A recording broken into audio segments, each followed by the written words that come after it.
Hi, everybody. Welcome to the Mormon Newscast. It is Monday night, 6 p.m. It is August 18th, 2025. It's like 200 degrees here in my studio. So if I pass out, please somebody call someone.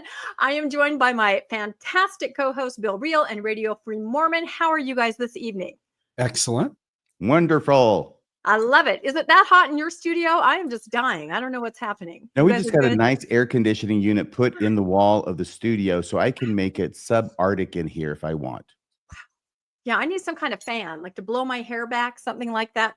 Anyway, we have a lot of news tonight. There were tons of stories. We are going to jump right in with our main story, if Bill can pull up the slides, and then we'll review the rest of the things that we are going to cover. We, of course, are talking about the mission president who was shot in the West Mexico City mission. That was the area that he was the president of, and he is in stable condition, thankfully, but it was a scary moment there. This news article says the mission president of the Church of Jesus Christ of Latter-day Saints, Mexico City West Mission, is said to be in stable condition after he was shot in his home. This was a home invasion. President R. Tyler Wallace was shot once by an intruder during an attempted robbery in their home at approximately 2 a.m. local time, the church spokesman Sam Penrod said. Penrod said that President Wallace was responding well to treatment in an intermediate care unit in Mexico City. His wife, Sister Elizabeth Wallace, was not injured, thank goodness, and was being supported by the Mexican area presidency.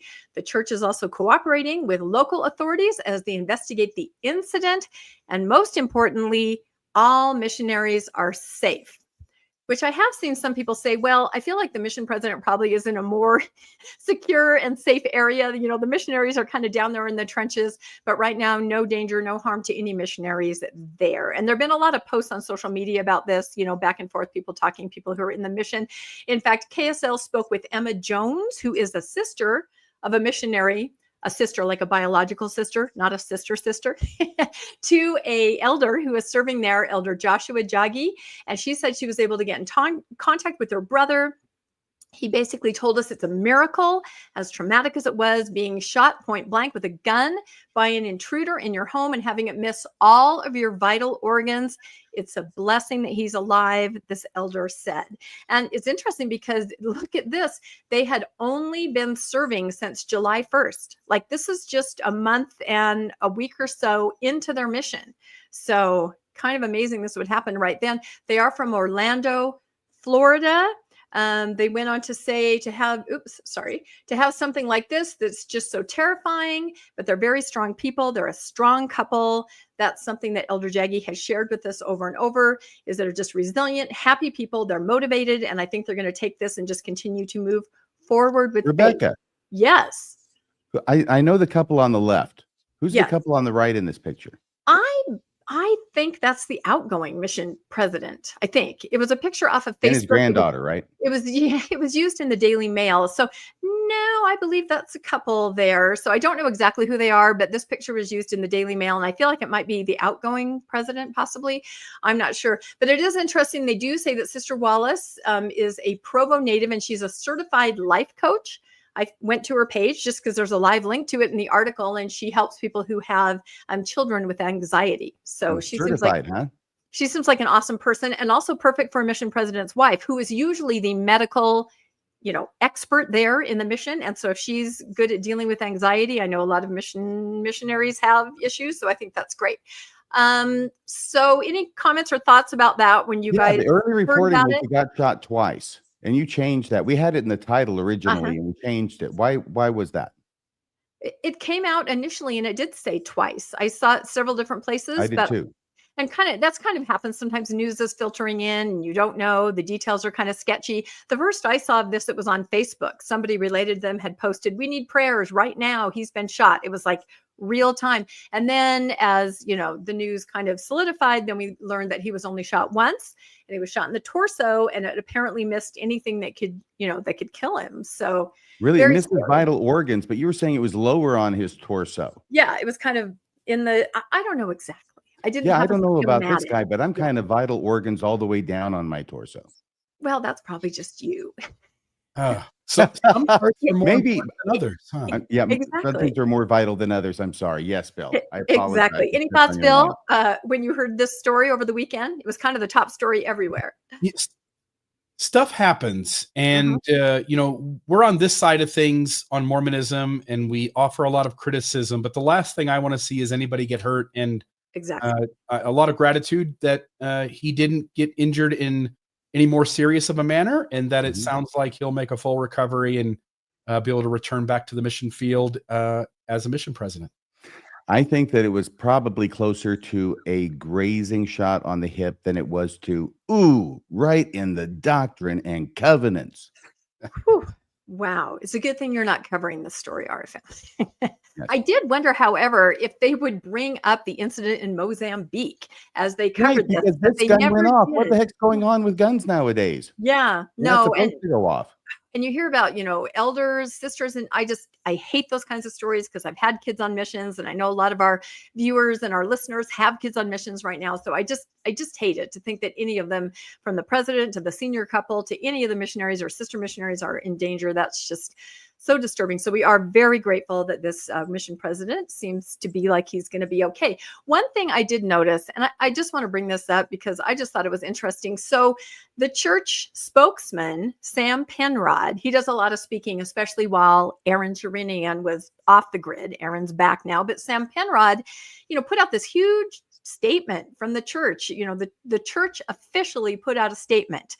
I won't read it, but I went over parts of it in what I talked about before about wishing him well and everything that happened. And it is from the church spokesman. And I just have to compare that to what we talked about a few weeks ago, that very tragic bus accident that killed 11 members of an African branch, including the branch president and his wife and some of the young girls that were there on this youth activity.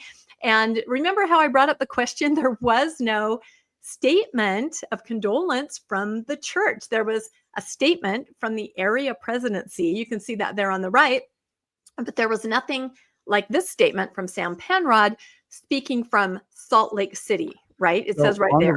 On the right there, Rebecca, where it's highlighted in yellow. Uh-huh. What does that say?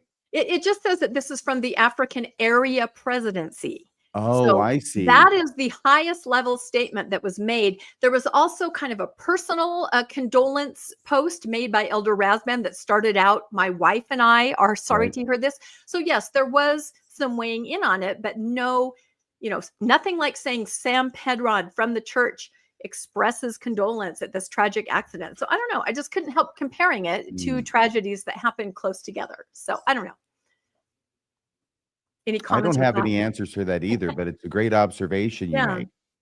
That's what I thought. Anyway, so that's our coverage there, and we'll keep you updated. I'm guessing that he'll recover and then go back to the mission.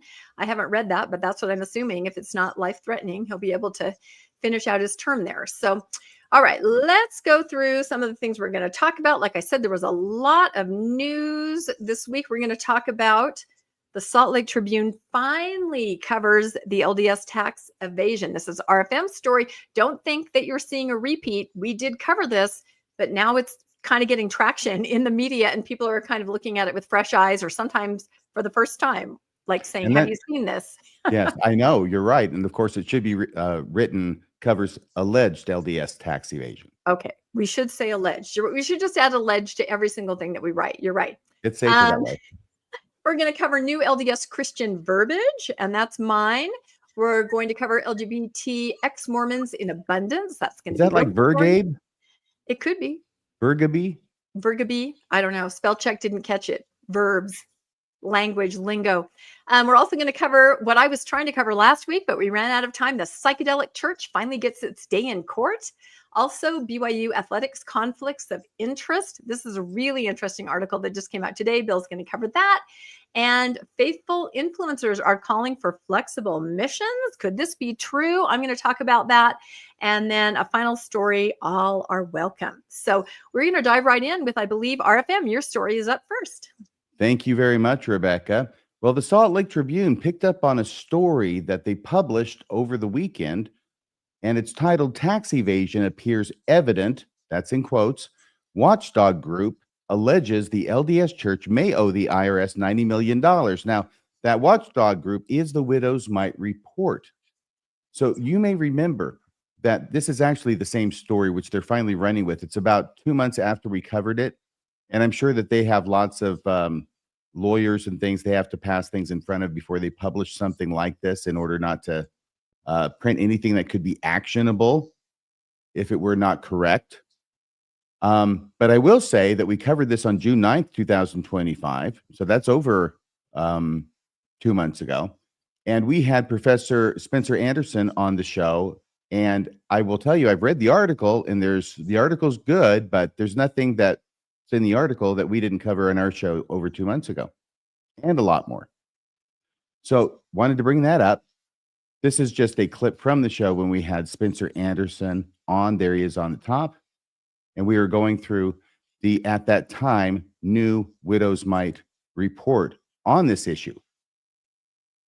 So going back to the Salt Lake Tribune article, once again, tax evasion appears evident. That's a quote from the watchdog group alleging the LDS Church may owe the IRS $90 million. And then the sub-headline, Widows Mite Study cites strong evidence that the faith underreported hundreds of millions of dollars in taxable income. The church disputes the allegation. I think it kind of disputes it without really addressing it with any kind of specificity, but we'll get to that. This is by Tony Semerad, Salt Lake Tribune, August 17th, 2025. An independent website, this is the Widows Mite, devoted to detailing the Mormonisms, the global faith's wealth, through public documents, says there is strong evidence its investment arm, Ensign Peak Advisors, EPA, failed to report up to $450 million in taxable business income, dodging a potential tax bill as high as $90 million. Now, for those of you who listened and watched our episode or other episodes that have dealt with the same issue from 2 months ago, you'll remember this. This is going to touch on the highlights. That underreporting, according to the Widows Mite Report, that underreporting by the LDS Church happened between about 2003 and 2017, when for some of those years, Ensign Peak held stocks through a series of shell companies, a practice that the Salt Lake City-based firm and church leaders later acknowledged in a $5 million legal settlement with the U.S. regulators in 2023. I am never, ever going to get tired of having that included in a story. It should not be forgotten. The Watchdog website's year-long study also reveals a complex strategy of investing by Ensign Peak that the group says deferred tax obligations by putting millions into what are called publicly traded partnerships, or PTPs, over those years. So you may recall back to the PTPs. This is a very, very limited, maybe 40 or so companies have these kinds of things. They can be bought and traded as well. But the only thing is about PTPs is that even if you are a nonprofit, as the church is, if you deal in these, you're still going to have to pay the taxes when you sell. That's the thing about a PTP, and that's what makes it different. So even though the church is a church and recognized as a church, this is outside the nonprofit status of the church, and taxes must be paid, and taxes were not, and taxes are owed allegedly, at least according to the experts at the Widows Mite Report. Widows Mite, which includes unnamed current and former Latter-day Saints with professional backgrounds in finance, business, real estate, and law, alleges the church's investment firm then underreported income from those PTPs when it sold its stakes in them. According to an analysis of Ensign Peak's nonprofit tax filings, known as 990T forms, alongside disclosures of stock holdings filed with the U.S. Securities and Exchange Commission, this is what the information is, and the documents are that the folks at the Widows Mite got a hold of and were able to go through, and using their expertise and their experience and their training and their education, figure out what's going on here. In some ways, very specifically, see what's going on here, and then report it to the public, because God knows the church won't. If the church started being transparent, the Widows Mite would be out of a job. The article goes on, tax evasion appears evident, the website asserts. I cannot underscore or highlight how much it means to have a group of people who are professionals in an area and have produced such a body of work as the Widows Mite reports have produced. They are very careful in their conclusions and how they word things. So when the Widows Mite says tax evasion appears evident, that if anybody else said it, it would have 20 exclamation points after it. The website asserts, unless Ensign Peak somehow made separate, significant, and undisclosed tax payments to the IRS outside of public view. And that's what the people at the Widows Mite said. You know, there are other ways you could explain it because we don't know. We weren't there. We were not in the room. This is something that we're not supposed to be able to be seeing, but we're seeing it anyway. So there's other stuff that's hidden. And theoretically, though I think Professor Anderson said, yeah, not a snowball's chance in hell this is likely, that the church saw what was going on, realized it was inappropriate, contacted the IRS and said, we got a problem here. And then quietly and silently, and with no documentary record that's available publicly, sort of funneled it to the IRS. Yeah, that's really not likely. You're laughing, Rebecca. Why are you laughing at that? Does that seem unlikely to you? No, I'm just laughing because no, we've seen it go on for decades until they're caught with their hand in the cookie jar. Then they will just blame bad advice from bad lawyers, but they'll never rectify anything. And I just question, they have internal auditing. Who are these auditors? How have they missed everything? I just can't understand that. Who's doing this audit? They have the worst auditors in the world. They can't catch even the most flagrant abuses. So, and you're right. If this would be a story that would be hard enough to believe on its face anyway, but when you couple it with the fact that it's being brought to you by the good folks who got the SEC fine against them for filing all the shell companies, 13 shell companies, in order to deceive. See, I'm thinking what word is like defraud, but not exactly. Deceive the federal government and the members and everybody who's not a member of the church office building, the EPA place, into how much the church had in the U.S. stock market. Because at the time it was like 36 billion. Finally, when the story broke, then it's up to 42. Yeah, they're making lots of money. Once again, just the U.S. stock market. Always want to underscore this. In the total amount, U.S. stocks included, it's probably around 300 billion now. I think at the start of the year it was estimated at 293 or something like that. So I'm going to go with 300 billion by now. We're in August. Okay, continuing. The site, Widows Mite, also notes that Ensign Peak substantially increased the income it reported from these PTP investments starting in 2008 and 2019. Now, wait a second. Hey, Bill, I don't know if you're able to follow the story, but I was going to ask you, or you, Rebecca, what happened in 2018 and 2019? Starts with whistle, ends with blower. Yes, whistleblower report was leaked, and now all of a sudden the church knows, as we know from internal documents referenced in that SEC order, that the spotlight's on. So we need to start dotting a few I's and crossing a few T's at least. One of the Nielsen brothers. Yes. Or both of the Nielsen brothers. But the problem is when you try to correct things, that draws attention to them. That's the problem. When you're like, oh crap, they know. What am I going to do? But then that starts to leave some breadcrumbs from people that know where to look. Yes.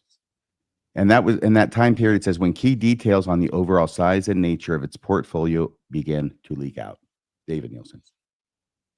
A church spokesperson disputes, but I know that you're saying both of them because he wanted to keep it private under attorney's advice. And it was his brother, Lars, who broadcast it. Yeah, a lot of people don't know that. Yeah. Yeah. Okay. And so thank you for clarifying that.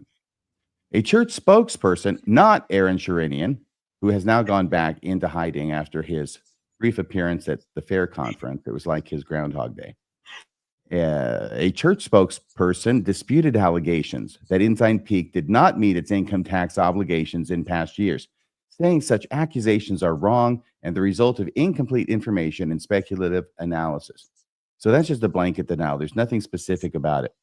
By the way, the bracketed part is my addition, while ignoring the fact the church is the reason is the reason the information is incomplete. So the church blames the widow's mite for having incomplete information, while ignoring the fact that the church is the reason the information is incomplete. Okay. Yeah. Definitely trying to play both sides against the middle on that one. Ensign Peak's tax returns are prepared by world-class independent accountants. This is the church, by the way, talking about itself. And they have carefully designed procedures to provide them with access to all relevant information. This is why I have an LMAO picture next to this, because I laughed my ass off on this one. It's ridiculous. We know you're lying. Everybody, you know you're lying. Why are you even saying it when everybody knows you're lying? And then he goes on. The church and its affiliates, including Ensign Peak, believe in obeying, honoring, and sustaining the law. That's big bullshit. Why do they even say things like this? I guess there are certain people who will believe it, but they're lying, and they know they're lying because they've been caught breaking the law. That's the whole thing. Okay, the statement from the church did not address specific Tribune questions on the apparent underreporting of income from PTPs. See, it was just a blanket denial. Hey, and we believe in honoring and obeying and sustaining the law. We would never break the law or deceive the federal government about how much money we had. We would never do that, okay? So, next question. For its part, Widow's Mite is calling on Ensign Peak to correct its public filings to address any apparent discrepancy. We identified specific tax compliance issues arising from careful, diligent study of Ensign Peak's IRS and SEC filings, one of the site's founders said in a statement.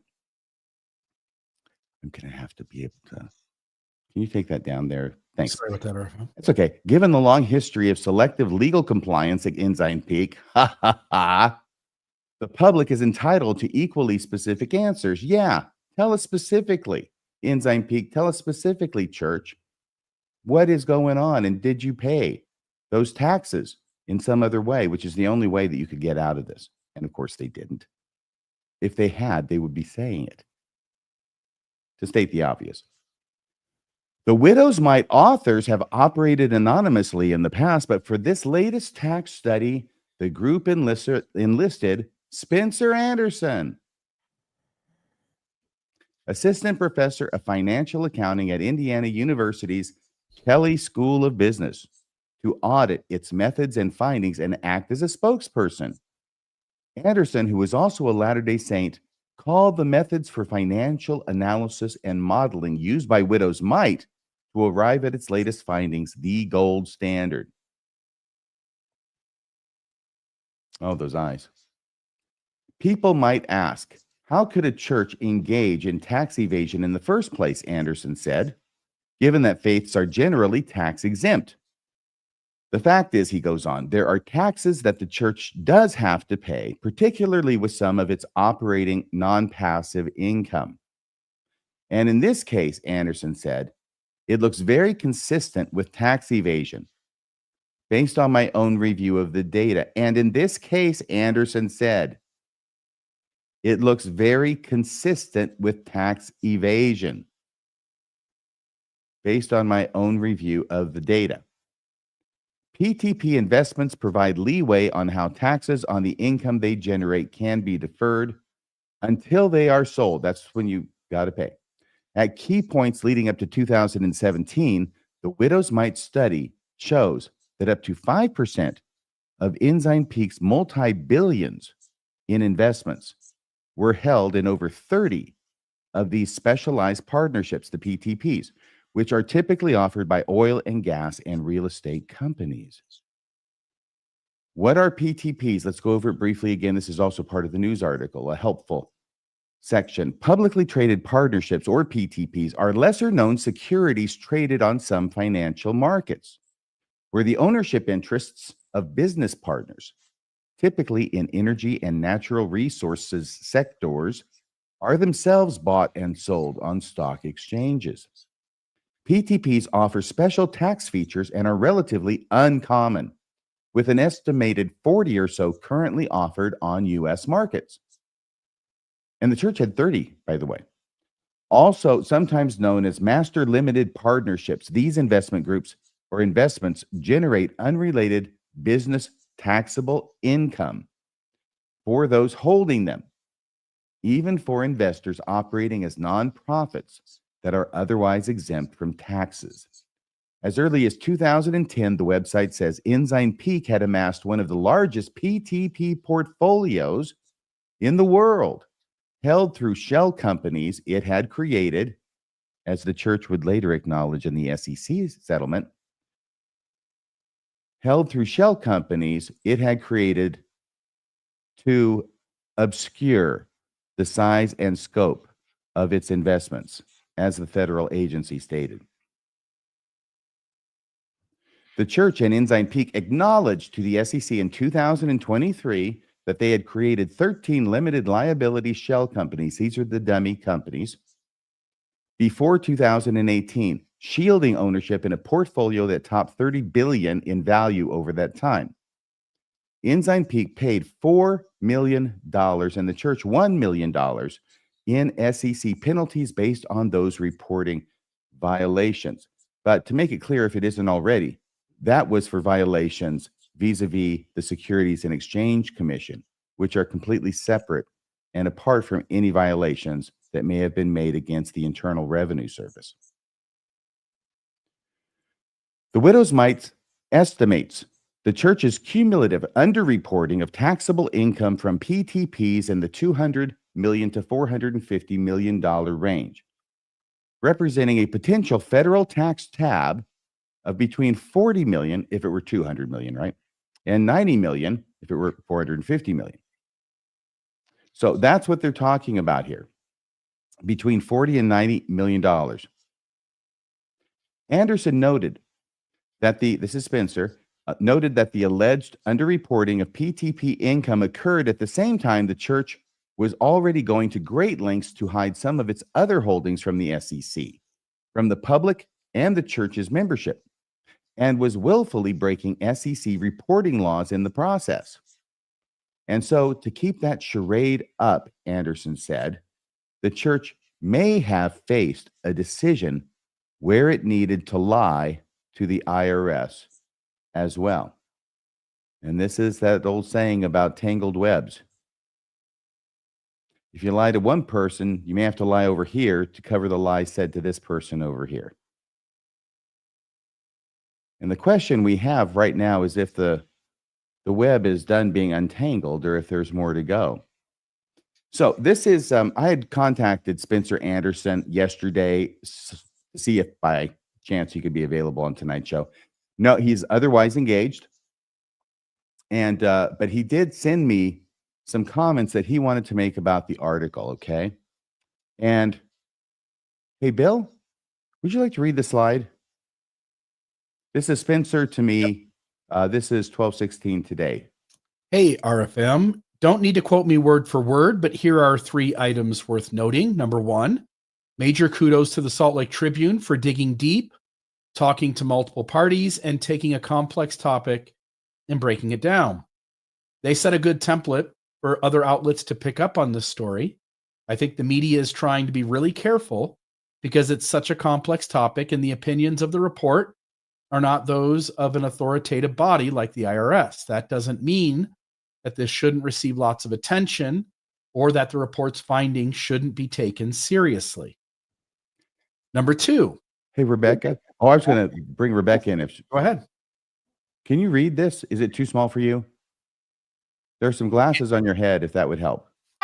No, I can read it. It's like the first line is covered up, though. Does that say There number? are many who are seeing this as a minuscule. This as a minuscule amount of taxes owed. Yes, I have that comment all the time from people because of its immateriality relative to the church's overall wealth. However, the report's estimate is 90 million in unpaid taxes on a very small subset of the church's investment assets.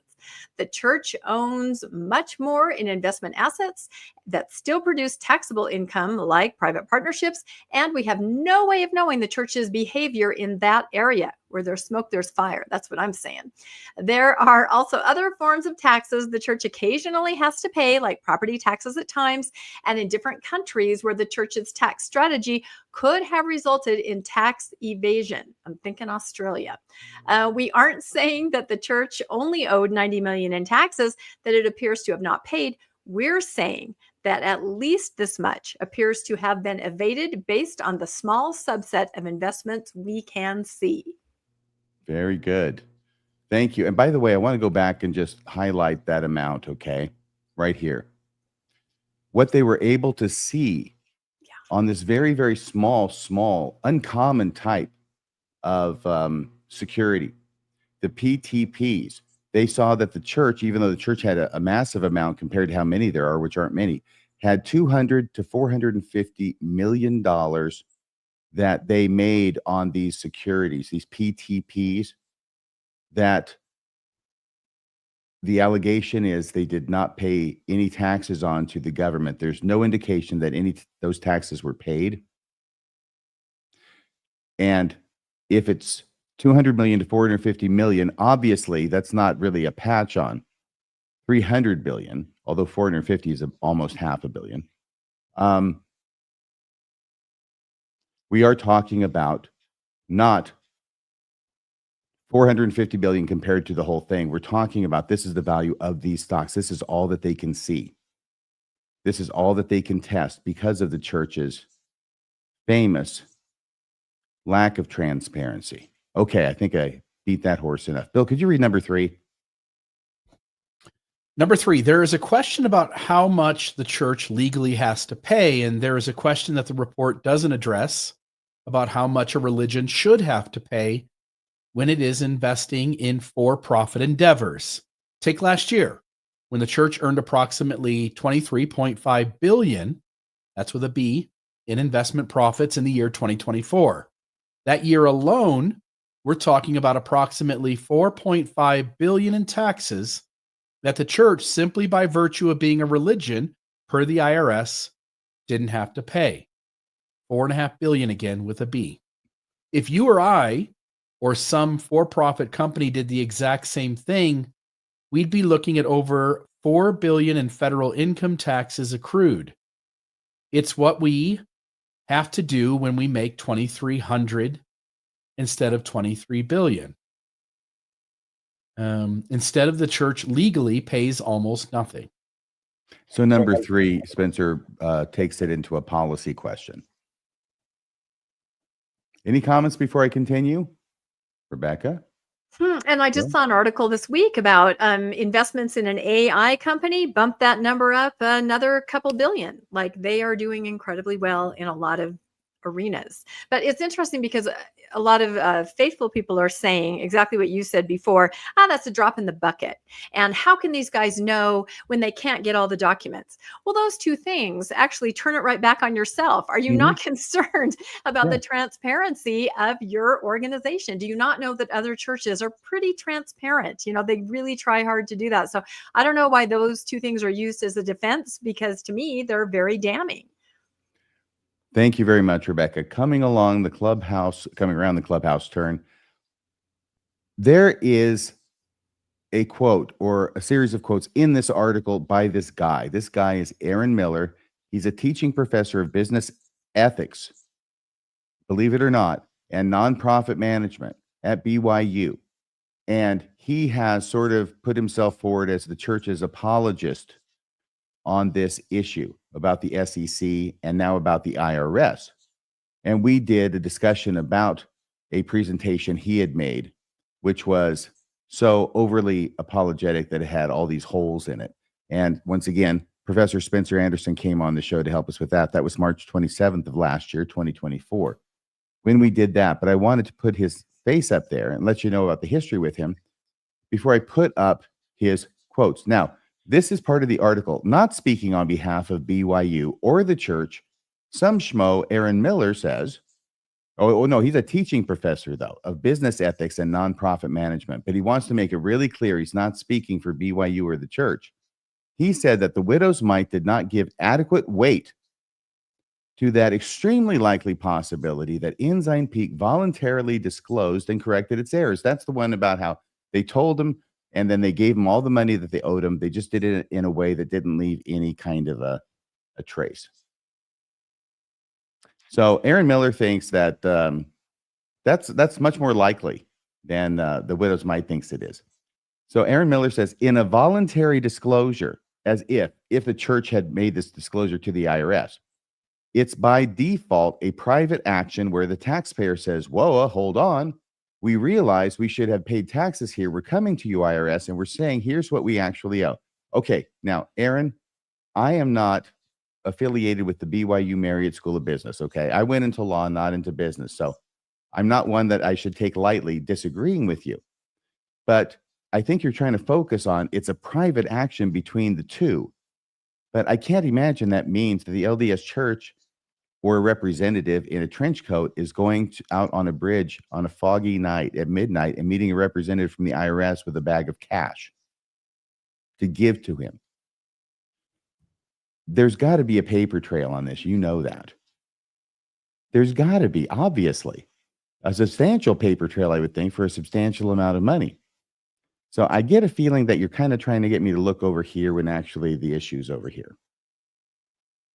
He goes on, the IRS looks into it, and then they come to a private agreement where the unpaid taxes are paid. Once again, what, no paper trail? Miller said, that's at least as likely as any other explanation. Well, it would still leave a paper trail. Jeez. In its report, Widow's Mite acknowledged it cannot rule out the possibility that Ensign Peak secretly paid the full amount of tax owed. By the way, I've got to go back here.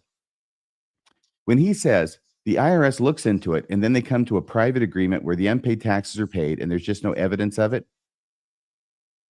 okay, you can go ahead and promote your own wacky theory if you want, as long as it's what you have to do in order to sleep at night and make the church look good.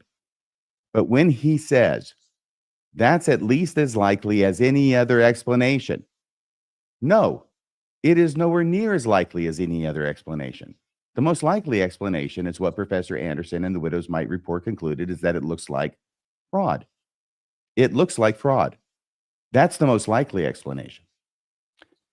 He goes on, the church did not answer a Tribune question about any alternative explanation to the tax finding by Widow's Mite. Okay. Now that's the church, not necessarily, I think, Aaron Miller. But the middle paragraph, in its report, Widow's Mite acknowledged it cannot rule out the possibility that Ensign Peak secretly paid the full amount of tax owed. Right, because they're being real, they're being scholarly, they're accounting for any possibility, no matter how ridiculously unlikely or remote. And they put that in there. And we talked about it with Professor Anderson and why it was in there. And Aaron Miller's going, I think I'll have that excuse, please. And then saying, it's just as likely as any other. I got a Widow's Mite exclusive quote for tonight's show. This is not from Spencer Anderson. This is from somebody else, even higher up in the organization. Here's the quote. Ready? The church did its typical denial in the article without really saying anything. But Aaron Miller argued that the church could have settled with the IRS earlier, and we just didn't know about it. That's the one, that position he's advocating. He says just as likely as any other. If Aaron thought that our analysis at the Widow's Mite was lacking, he would have said that there was a good chance the church was in compliance and didn't evade taxes all along. This is such a great point. But because Aaron went to the argument that assumed the church was guilty, it implies Aaron Miller thinks the evidence points to tax evasion too. He didn't say, no, the church didn't evade taxes. What he's saying is the church evaded taxes, recognized it, and then paid it back to the IRS without anybody else knowing. So it implies Aaron Miller thinks the evidence points to tax evasion too. He's just hoping the church already cleared it up and went to the IRS to fix it already. Well, I guess time will tell on that as to whether they cleared it up and went to the IRS to fix it already. because otherwise I expect the IRS is going to be wanting some overdue taxes. Back to you, Rebecca. It's like they're saying, valid point, but I'm sure they fixed it, right? There is one thing I want to bring up. So I've kind of been looking at the chat and I've seen some comments. Oh. Who is this Professor Anderson? And is the widow's mite credible? I think we can take a minute just to explain this because we do refer to the widow's mite a lot. So first of all, Professor Spencer Anderson, I'm going to tell his origin story just for a second. And then I'm going to let RFM explain who the widow's mite is, because there are people that probably don't know. So Professor Spencer Anderson joined my book club 5 years ago. He was one of the original 15 members that joined it. And he was an amazing person. He, did presentations for us and he was part of the book club. You discovered him, Rebecca. Well, this is what I'm trying to say. Yes, I'm trying to take all the credit. No. So flash forward a couple years and I meet RFM. Finally, he answers my texts and my calls. That's right. And one day, very early on, he says to me, oh my gosh, I have to go on Mormon Stories. I get to go on Mormon Stories. We're going to talk about this SEC stuff. And I wish, I had somebody that I could talk to, could run, try to understand a little bit more. And I said the famous words, I got a guy, right? So I call Spencer. Yeah. And he's like, oh my gosh, I'm, crush, fanboy on RFM. They started talking and the rest is history because the widow's mite has been working for a long time behind the scenes. They've never had like a spokesperson who could come out publicly so articulately and explain everything. So I think that's great. And now we have Spencer who's able to go on different programs and really explain what the widow's mite is doing. But so now RFM, why don't you tell everybody a little bit, just who are the widow's mite? Because we did have some questions in the comments. Are they credible? Who exactly are they? Yes, they're completely credible. And that's what scares the bejesus out of the church. Exactly. They're so credible. They're being quoted in a Salt Lake Tribune article on a report that they did regarding IRS and tax avoidance, apparently, or evasion, possibly, by the LDS Church. So that's one thing. Also, notice that the person, Aaron Miller, does not question their data. Did you notice that? Yeah.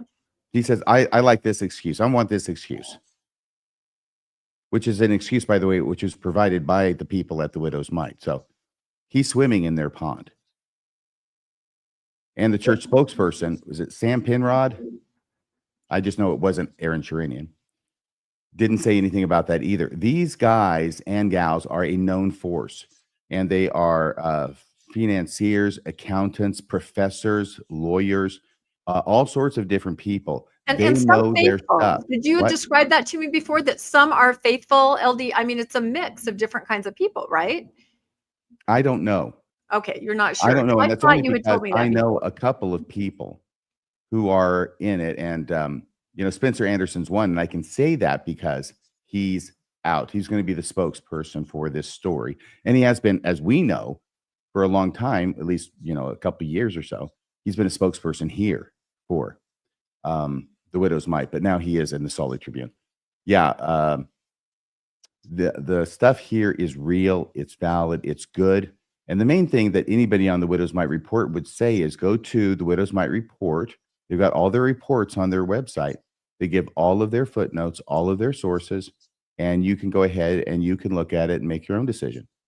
But these guys are smart. Go ahead. I think something else needs to be said here as well, which is believers, for the person 2, 3, 5 of you in the chat, that for believers to always give the benefit of the doubt to their belief system. It's a natural thing. We all did it when we were believers.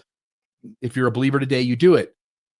It happens in every faith. The Scientologist gives the benefit of the doubt to Scientology. The Jehovah's Witnesses give the benefit of the doubt to the Jehovah's Witnesses.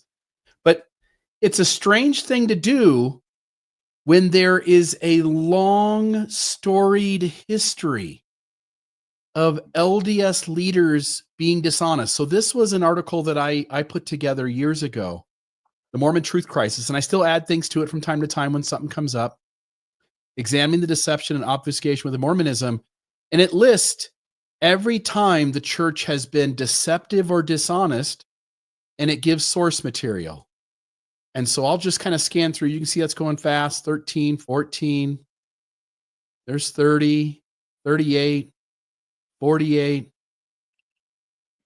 In other words, Wow. this isn't a church that has a history of being honest. This is a church that has a history of being deceptive and dishonest from its founding until the present moment. So why do believers constantly go up, Spencer Anderson must be lying, even though Spencer's not got one time in this realm of things ever where he's been caught lying. The folks who try to point these things out are always made to be the bad guy, when in reality, if we were to look at just the track record, if we don't go, I'm a Mormon, I want my Mormon church to be good, I trust it, I believe it. If we just go off the track record, nobody besides maybe Fair Mormon has been more dishonest than the LDS Church over the course of its history. Nice dig there, Bill. Yeah. And Colby in the chat just confirmed, yes, some of the Widows' Might are faithful. So these are people that want their church organization to be better. And I will say that finance, that's something, numbers don't lie most of the time. And I think about the Canadian tithing whistleblower, Nigel Kennett, years ago, if you guys remember that, who figured out that money from Canada was all being funneled, the tithing money, to BYU because they had a few Canadian students there, kind of a loophole to get the money out of the country. He was a faithful member. He was an accountant. He was doing some end of year housekeeping, looking at a website that showed the charitable giving organizations. And he very proudly decided to look up the LDS Church because he knew that his church was doing better than any of the other organizations that he was looking up, through his business. And because he knew his stuff, it just took him a little while to look at this website about charitable giving and say, oh my God, are they really doing? But this is a faithful person. People do not start out going after the church. They look at these sources, they look at the numbers, and then they, very unfortunately for them, and to great detriment usually to their personal life and well-being and their mental health, they discover there's something going on. So for anybody that thinks that everybody's just out to get somebody, that's not usually how it happens. Good point. It's like people who have escaped a burning house and they hate the burning house so much they run back in and save other people. That's it.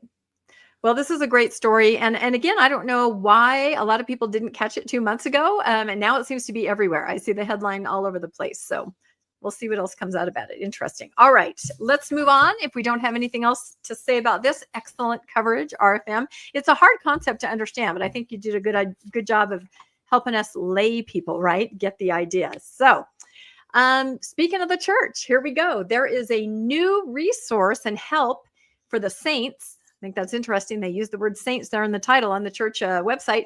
Love, share, and invite friends to activities and Sunday services. So basically what this is it's a new ward webpage, an activity sharing resource that helps members invite friends to activities and provide a simple way to love, share, and invite. That's kind of the concept there. It provides a way for stakes and boards to set up activities and then share them easily with others, right? To get an RSVP, to be able to publish it on social media. Even if you don't know what you're doing, you can just kind of click that button and it allows people to share what's going on in the ward so that others can come.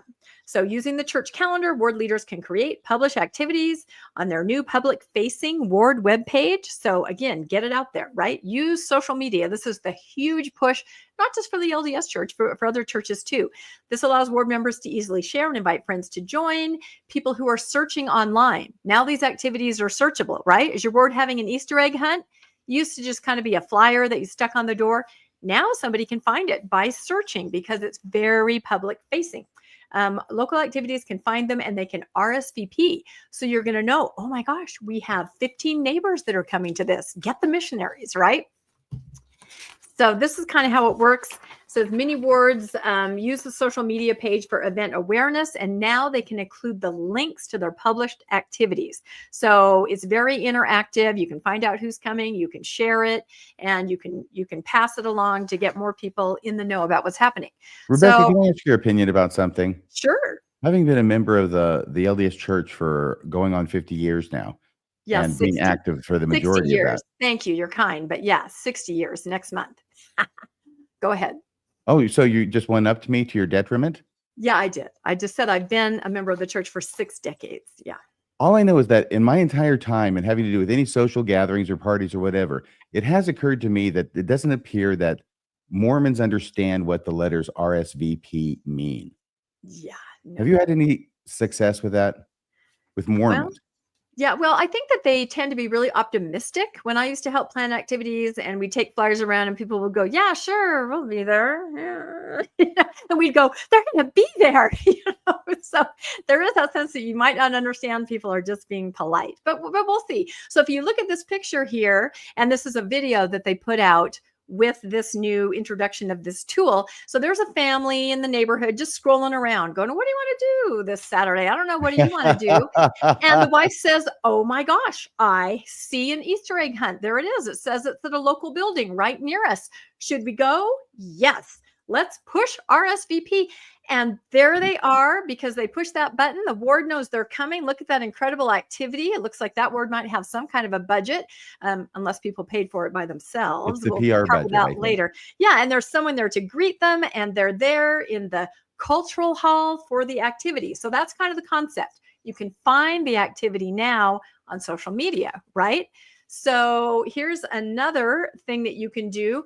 You yourself can decide who you want to invite to the activity, right? So I have the mother saying, whom should we invite? And the daughter says, oh my gosh, Mom, stop using all that old timey grammar. That's for I you, hope the Arm. mother slaps that daughter across the face.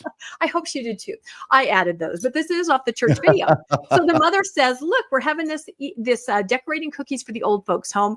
Who do you want to invite? And at the touch of a button, you can click on anybody in your social media to make them aware of this activity. So there's just a bunch of sharing going on. It is actually a good idea. I mean, honestly. This one here, they're sitting at a park bench, and the woman says, oh, you came to the activity before. Did you like it?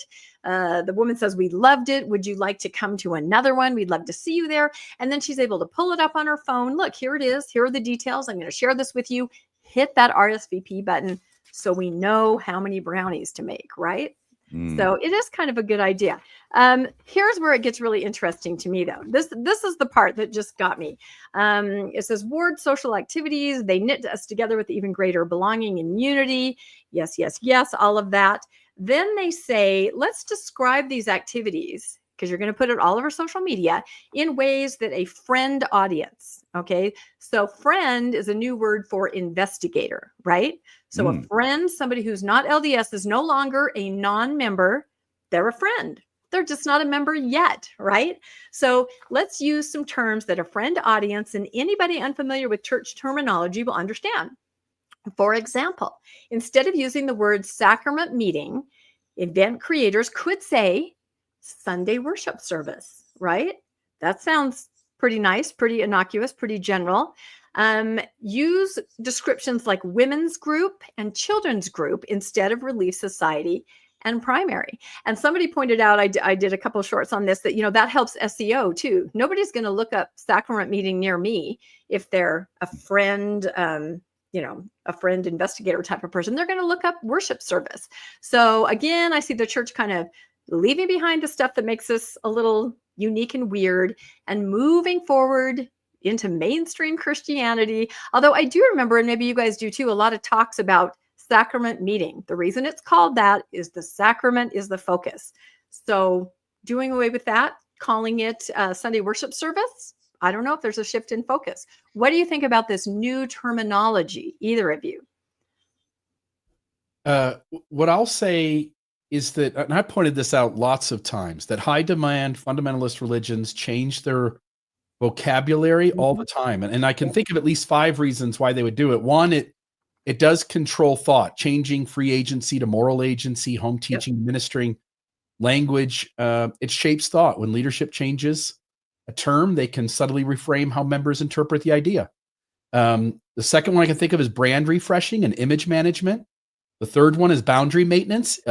I've said this lots of times, that you create an insider language, and when it changes from time to time, I've been out of the church for a while.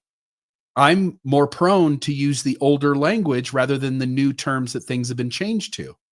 So it's very easy for a believer to very quickly go, that guy's not exactly active anymore. And I can tell by the way he talks. So I think it performs a form of boundary maintenance. I think it allows them to tweak doctrine without admission. It allows them to make subtle changes. Again, the free agency to moral agency to representative agency. It is a doctrinal change, and yet they say nothing happened. And then I also think it can create emotional re-anchoring. So it allows members who maybe had baggage associated with the old term to sort of reset and refresh themselves and to start over. And so it gives lots of ways for the church to continue to manipulate people and to bind them to the faith by constantly, every so often, every 5 to 10 years, changing a handful of terms. It really is advantageous for an unhealthy system to do that. The thing this shows really, really clearly is that the church is after you, okay? If you live anywhere in the radius of like a mile of a Mormon, you're in trouble, because Mormons see everybody who's not a member as a potential Mormon. This is a missionary church. And this article shows it, in addition to the things that Rebecca and Bill have talked about. It shows it in spades. This app, this activity sharing app or program, was developed or helped to be developed by whom? The church's missionary department. Surprise, surprise.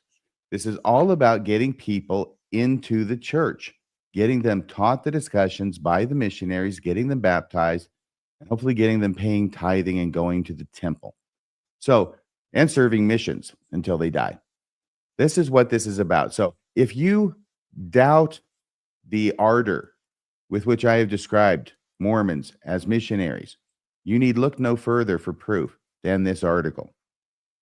Yep, I think you're absolutely right. And I do know of missionaries who, long before this article have figured out that you don't invite somebody, to sacrament meeting. You say, hey, would you like to come to the worship service? Would your kids like to come to a Bible study? Would they like to meet the youth minister?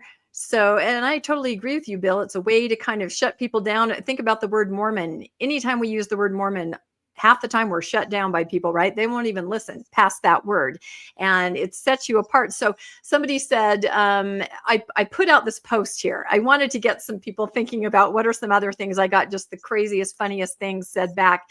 I said, what are your ideas? For example, I call Fast Sunday wishing without food. That's my co-host Landon's idea. Perhaps tithing could be non-humanitarian stock portfolio contribution. It was kind of tongue-in-cheek, and I got a lot of really funny answers.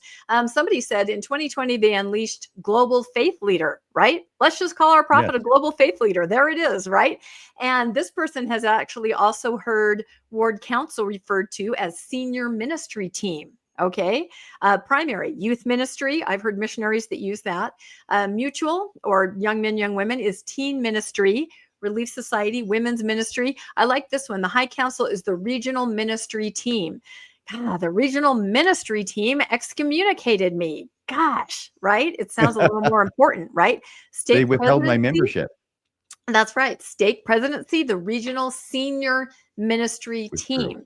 But again, these terms, people outside of the church are going to understand what this means. Makes it sound less weird. I don't know what they're going to call stakes. Stake is something that makes people, what is that? And when I deal with cities that have temple building going on, right? And they want to learn everything they can about the organization of a ward or things like that. Every one of them says, these words are so weird. What's a stake? Wait, a bishop isn't somebody that went to divinity school? Wait, a deacon is a kid?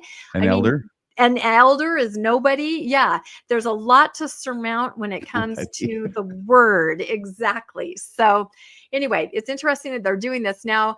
Another thing they really focused on is make sure everything you talk about is Christ-centered. Centered on Jesus Christ. Include phrases like Christ-centered, centered on Jesus, right?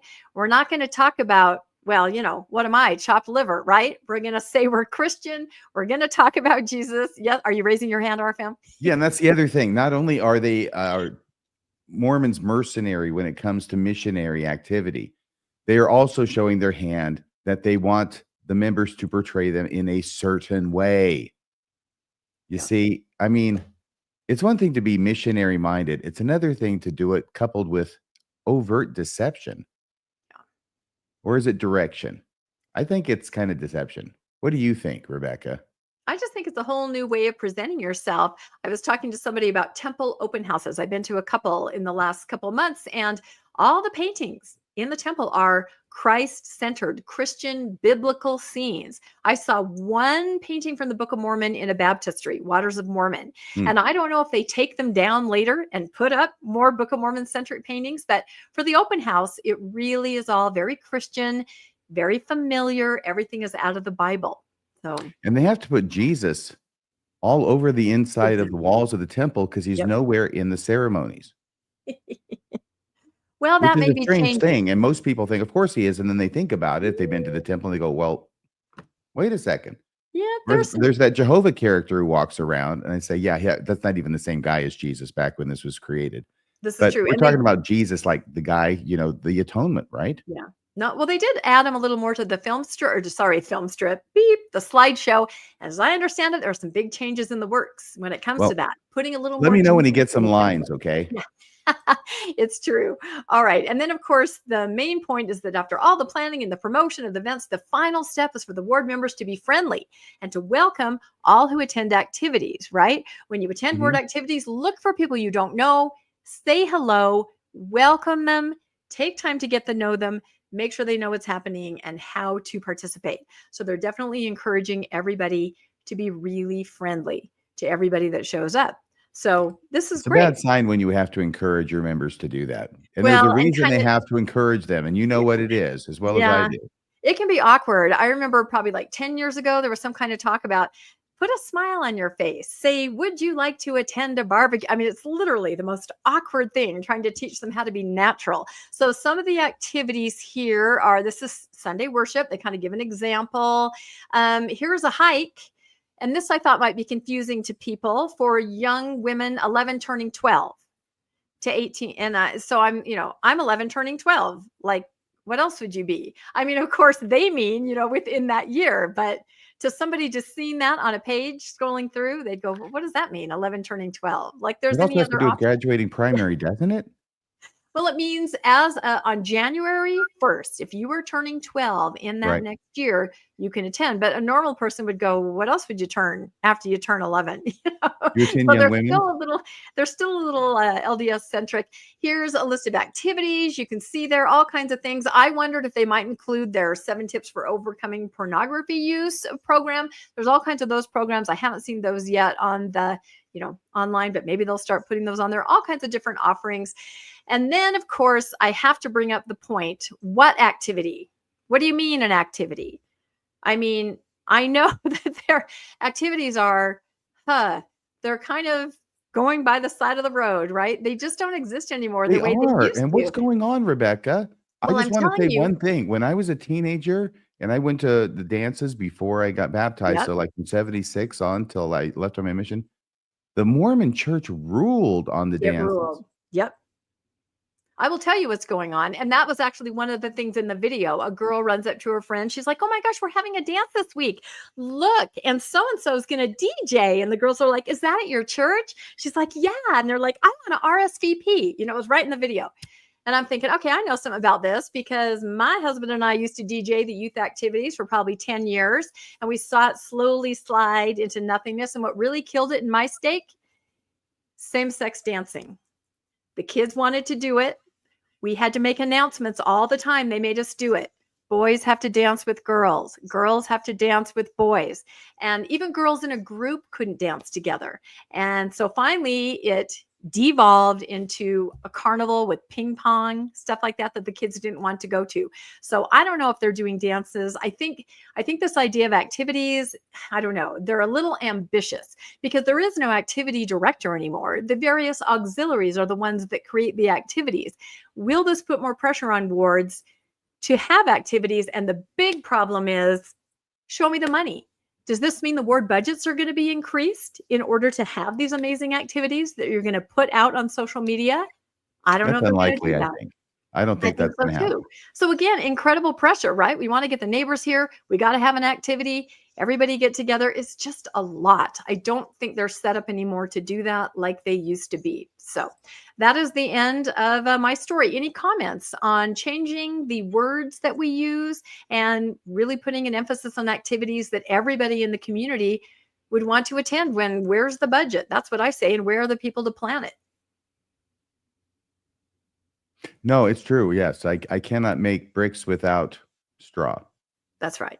That's exactly it. And I think, RFM, you make a great point that this really is about them trying to attract the prospective investigator. That's a phrase they used to use too. Yep. But it really is a missionary effort. And Mormonism, we used to take pride in being a peculiar people, being strange, following strange rules, having strange terms. And I think as time goes on, the church would prefer to be less and less peculiar. As much as they can. There are some hard stops. And I recently did a podcast about this that I'll put out in a bit. There are things that it's always going to be weird. There's no way around it. So, all right, next story. I think you're up, Bill. Yeah, so this was just a thing in the paper. This is Queerity. I don't know if I'm pronouncing that right, but it is a online periodical, essentially. And they had this article, Gay Ex-Mormons Are Coming Out of the Closet, and they have a lot to say. This new article from Queerity spotlights the growing movement of gay ex-Mormons stepping into the open after leaving the church. For decades, queer Mormons inside Mormonism were pressured into silence, subjected to teachings that condemned their identities, and sometimes pushed toward harmful conversion practices, not according to Elder Oaks. That ended before he got there, he says. But they did do that. So I put up here, there were a couple of images from the article. This was one of them. These former members describe the deep cost of living closeted within a faith that rejects them, battling shame, fractured family ties, and spiritual trauma. But by sharing their journeys publicly, they're reclaiming their voices and finding solidarity in one another. Their honesty shines a light on the resilience required to walk away from both their faith community and its restrictive doctrines. And some of these were ones that we recognize. I saw this too. This was in the Philadelphia Gay News. This was Mormons and the Gay Liberation Front. And it was talking about all the different shows that have been on, like Netflix, that have covered this recently, various things that are streaming. Hulu's another one that things have shown up on that have covered it. This growing wave of visibility isn't just about leaving Mormonism. It's about building new spaces where authenticity, queerness, and healing take center stage. Gay ex-Mormons are reshaping the conversation around faith and identity, showing their stories carry both the scars of exclusion and the power of liberation. And this is one I think we're all familiar with here, Mormon No More. This was a show that was on that essentially like a documentary that was about Nadine Smith, and she's the author of this article. And as a former Mormon and a trans woman, it's been all too rare in my life to know or see people who have come from the world I came from, or who have gone through a similar process of hardship and self-discovery. When you grow up in a community as conformist as the Church of Jesus Christ of Latter-day Saints, as it is more formally known, your entire life, it said something about LDS, I think, and more formally known. I took that out because we would all know that. Your entire life is defined for you. So learning to define yourself beyond the church can be an intense struggle for those who outgrow the church and transition into a more secular life. And again, that's Nadine Smith's quote herself from, she was one of those that was covered in that documentary, Mormon No More. She continued, she said, I have this subconscious fear. Oh, sorry, this was an ex-Mormon on a Reddit thread. I have this subconscious fear that somewhere, and I think it all comes down to this too, because I think whether you're in the LGBT community or whether you're someone who left over some other social issue, maybe church racism, or you left over history, or you left for whatever reason you didn't fit in. I think a lot of us feel this, but the quote here, I have this subconscious fear that somewhere in the small off chance everything that damn church said was true. One queer ex-Mormon wrote in a Reddit thread that I would be sent to eternal punishment for only wanting to be happy. And I know I spent a moment of my life as I was deconstructing feeling that, thinking like nothing adds up. There's so much dishonesty, but what if in some weird way that I can't figure out, it's still true, and hence I'm costing myself something. And so I think that's a really normal thing. And I'm glad that quote was in there to describe that. It's a really short article. I've got another thing I want to share later on here in the newscast, but this caught my eye. I think, the Mormon No More is from a couple of years ago, but we definitely are seeing a moment, whether it be musicians, we've got actors, we've got various people that are in the public eye, and also very just everyday people who, when they leave the faith over the LGBT issue, whereas before they sort of just left and went into hiding, people today in 2025, and I'll just say 2020 forward, I see a lot more vulnerability and people stepping out front in the public space to say things. And I'm also noticing light queerty here in this article. I also see the general public also beginning to pick up on those things and cover them. And I don't know what the church will do on this issue in the next 20 years, 30 years. But it is obvious that it's not going away, and that people are only going to become more vocal and not just sit idly by while they're marginalized. And I think we'll see more articles like this going forward as well, just pointing out where in the public space gay ex-Mormons, transgender ex-Mormons, lesbian ex-Mormons are speaking out about their life experience and telling the world what it was like to be a believing Mormon, only to learn that who you are doesn't mesh with the religion. So anyway, any thoughts from you guys? I was going to bring up, there is a documentary that just came out at the end of July. It's called Mascot, and it's by Delaney Plant. You can probably imagine who this is about. It's about Charlie Bird, the former Cosmo. And the little blurb here says, maybe Bill can find a picture to pull up later. Charlie Bird rose to fame as Brigham Young University's viral mascot, only to reveal a deeper truth behind the mask.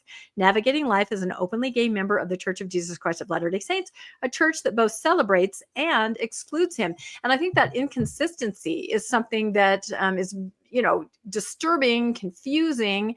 And maybe that's what makes people from the outside look in and say, I don't understand this, because somebody like Charlie Bird, as we understand it, takes the sacrament, participates in his ward, is in a same-sex marriage.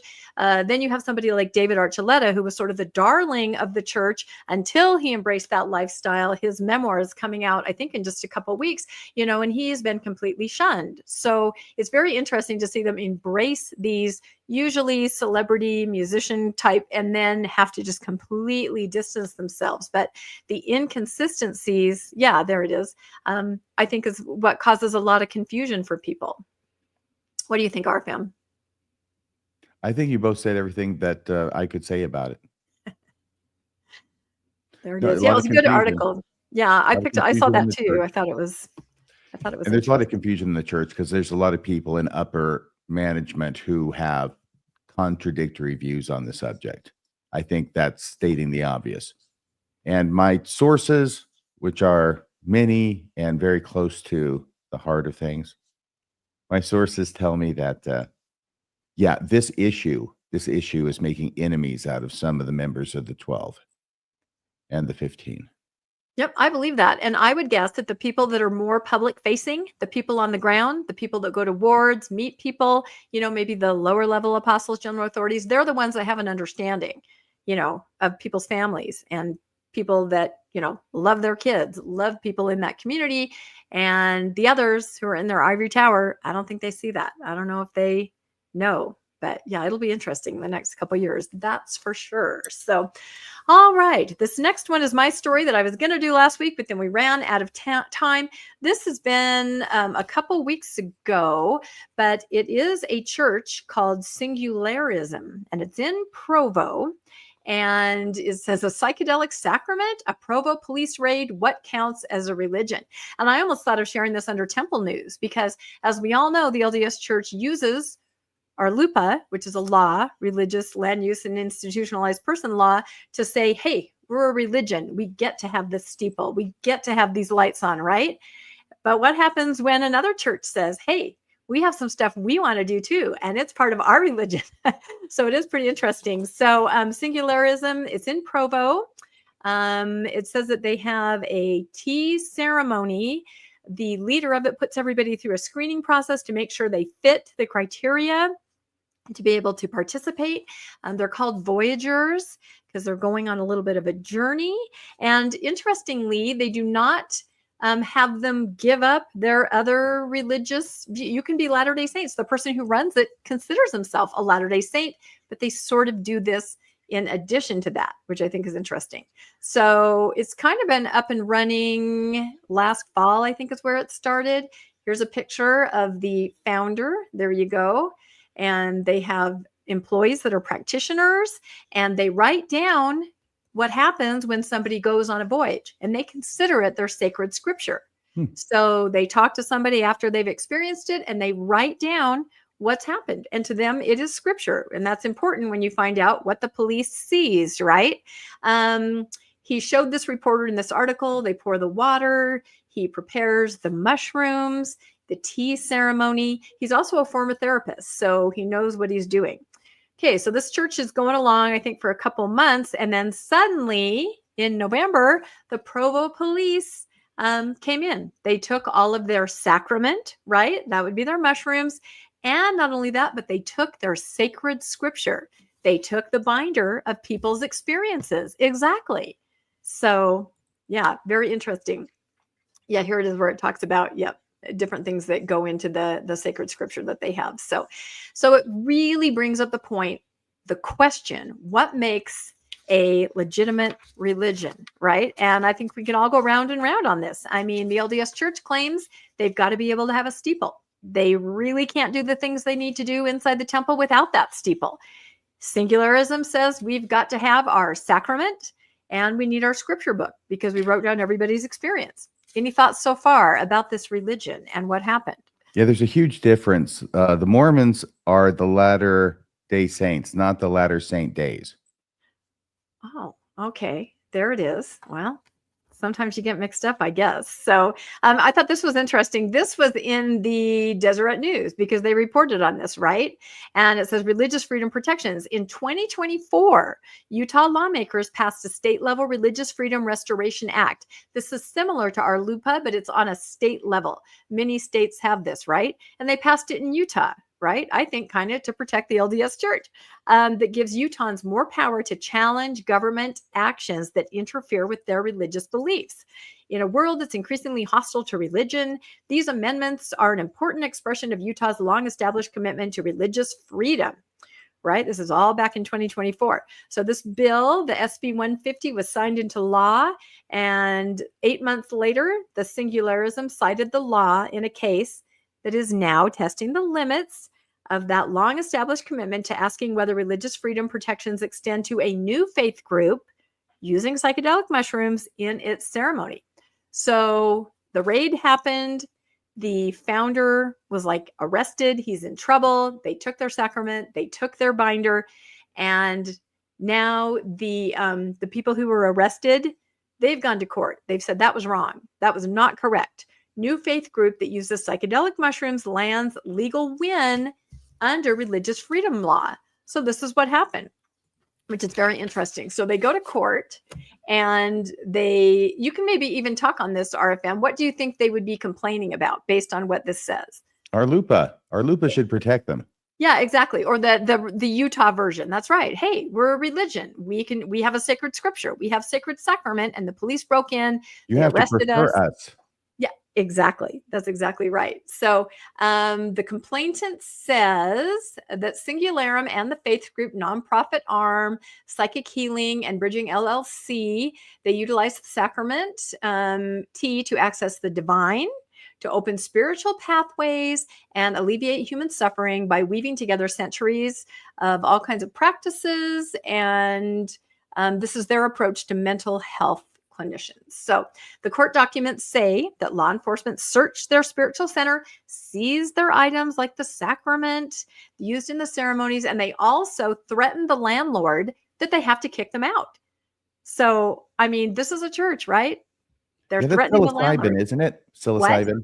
Yeah, The active ingredient in the mushrooms. I had to look that up how to pronounce it because I'm just that not There was the knowledgeable. second time you had avoided reading it, so I thought I'd throw Thank in. you for pointing that out. Yes. welcome. Okay. It's true though, because I knew if I pronounced it wrong, you would draw attention to it. I hedged my bets. I thought if I ignore it, maybe he won't draw attention to that. I should have known Taking it better. back to So. the IRS story. Exactly. That's it. There are some things I can't pronounce. I'm sorry. Or I don't want to try. The lawsuit said Jensen now facing impending criminal charges related to, say it RFM, Oh, let's see if you remember. psilocybin. Yes. That's psilocybin? Okay. Very good. I can learn new words. That's right. And singularism, a small minority religious group risks being evicted and otherwise wiped off the map by overzealous authorities. Okay. So the judge agreed with them, right? Agreed. The judge says the imperishable injury to the plaintiffs is not merely theoretical. Based on the record in the case, the court notes once again that its findings that the prosecution was brought in bad faith as part of a larger effort to harass the plaintiffs for their ethnogenic religious practices and in hopes of giving the government a second opportunity to litigate the free exercise issues presented squarely by this case. So she's siding with the plaintiffs. There you go. The prosecution has already caused singularism to lose many of its practitioners and affiliates and forcing the plaintiffs to wait until the conclusion of the criminal proceedings to secure their free exercise rights would be the equivalent of issuing a death warrant for their, I can't even pronounce that, Nansent religion. For those reasons, the court grants the plaintiffs the motion for an anti-suit injunction pending final judgment in the court, enjoining further proceedings in the state criminal case against Mr. Jensen, insofar as the case prosecutes him for violating the Utah Controlled Substances Act prohibition on psilocybin. So what does that mean, RFM? What have they said that the founder doesn't have to do or does have to do?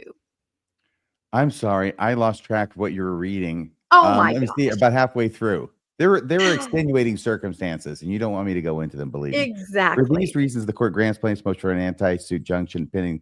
Okay, so they can proceed with their civil action against the government before the criminal case is done, I think is what the order is. Yeah, exactly.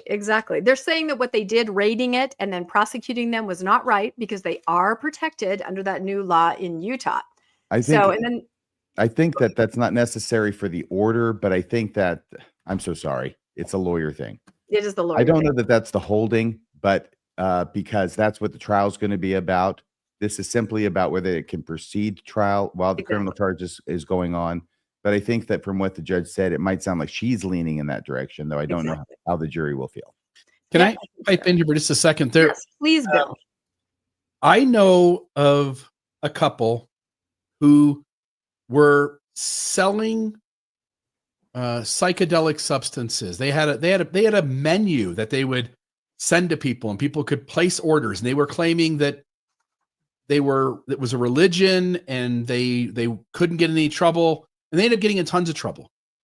But I think they missed a step, which is to actually go through the government process to make yourself a religion. It sounds very clear that these folks did that. They went through all the paperwork, did all the things. They are a church. And if the LDS church says, you can't ask us anything about steeples, we get a free pass no matter what, it seems like that's an indicator that for the most part, religions can do essentially whatever they want to do, maybe outside of some things that show direct harm. There's also tons of data that psychedelic substances like magic mushrooms, MDMA is another one that there's good research on, that these things are now being used in therapeutic ways, and there are tons of good data showing that they are more effective than the opiates and the standard drugs that we prescribe people. And I think we're moving into a place, and this case seems to be an indicator of this, but I think we're moving to a place where, again, I think if they jumped through all the hoops they were supposed to jump through, they might win here and be able to practice what they want to do. And I think anybody who has some real life experience with conscious altering tools, there are tons of benefits that people swear by that were life changing for them And I don't think the revelations of magic mushrooms are any less than those of a good Mormon saying a prayer. And speaking from experience, they can be significantly better. Yep, I absolutely agree with that. And it's interesting because I've seen on different faithful threads, people are accessing this, right? As part of treatment, as part of getting over trauma. And I'm talking about faithful LDS people. Secret Lives of Mormon Wives had a whole episode where one of the faithful secret wives, or Mormon wives, went and had therapy. So it is becoming more common. It'll be interesting if the church tries to weigh in on it. Jensen, the founder, welcomed the court win on Monday, though the final judgment and the case still remains pending. I think that's what RFM was trying to say. This isn't like a done deal. It's just a step that ended more positively for him. The judges recognize this for what it is. It's regulatory changes or charges that came in bad faith. The Faiths Group founder told KTVX, when you protect the religious freedom of one religion, you protect the freedoms of all of them. And I just had to put one more slide up because there is a lot of discussion about the LDS early church and the use of, hallucinogenic herbs. There's a lot of talk about that. There are some that really believe that was part of it as far as visions. And they do point out that Joseph Smith always had within his close inner circle, like an herbalist, right? Somebody that could do that kind of thing. So I don't know, but there's a lot of podcasts on that. An if you're herbalist? interested. Yeah. This is the first time hearing about it. Yeah. No. A podcast, I think mine's up there, one that I did. Yeah, Psychedelic Sacraments. Yep. We It's talked like about Sancho that. Panza. Joseph Smith always has his herbalist writing nearby. Yeah, somebody's in the inner circle that knows how to do that kind of thing. So I don't know. I'm just throwing it out there. So Like King's Foil? I think so. Yeah, that's exactly right. So I think the next story is bills. Yep. I think we're moving on.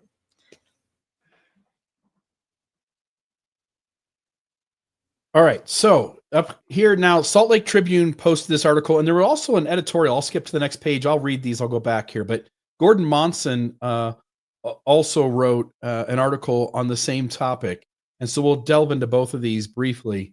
The recent wave of BYU sports coverage has shown that the Cougars are spending millions to recruit top-tier talent. They're pitching it as fulfilling the university's spiritual mission. But most of these folks are non-Mormons, getting paid tons of money for name, image, likeness deals.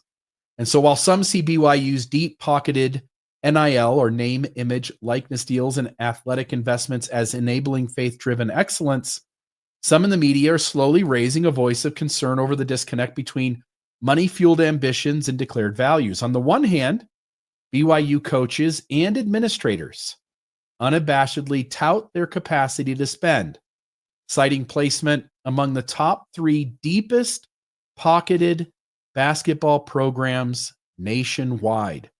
The only shock I have is that they're not number 1.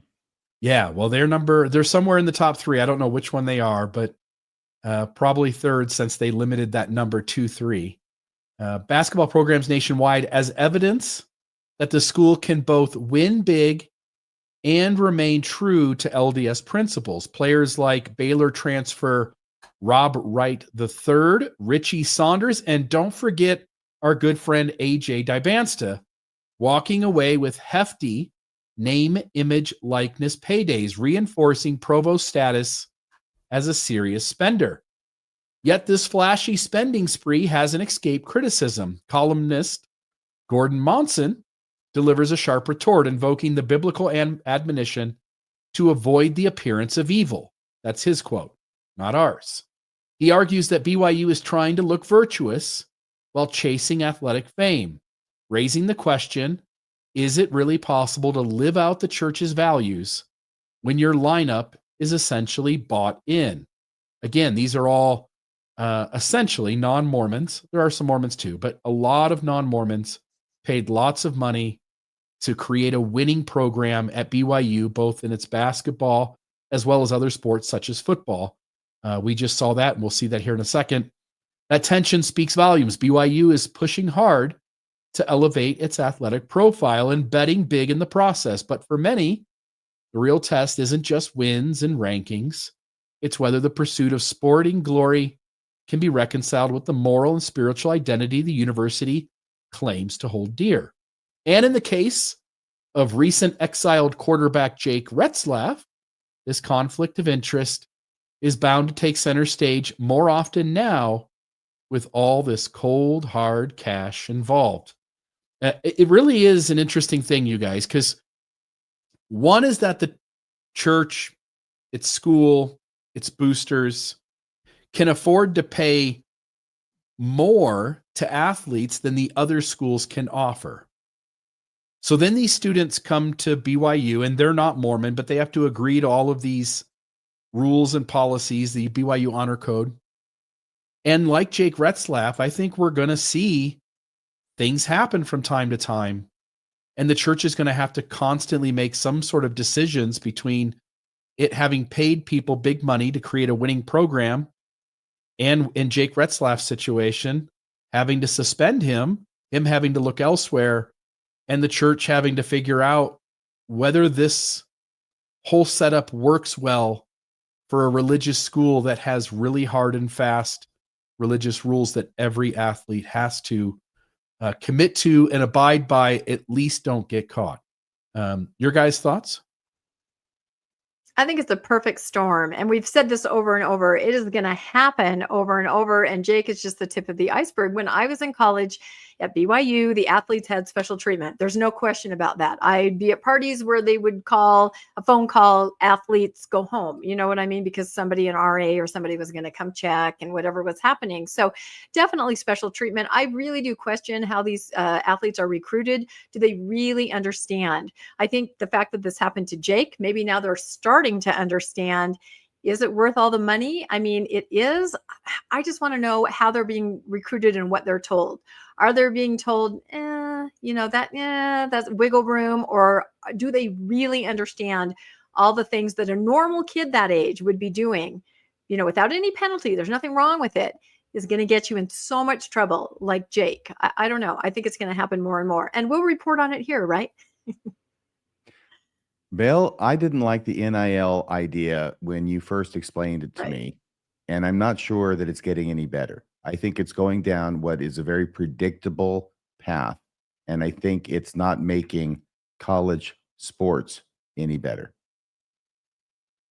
Yeah, so I'll say this. I think we all recognize that prior to name, image, likeness money, that the universities were able to capitalize on young kids and make tons of money. But now we live in a world where we pay 18, 19, 20-year-old young people millions of dollars to simply go to college and be a student athlete. I think you're right, RFM. I think in a lot of ways it gives the wrong message. And while it's a lot of money, it may set these kids up ultimately for a lot of personal failure in their life. And so I agree with you. From a fan side, it ruins sort of the heart of the game, the integrity of the game.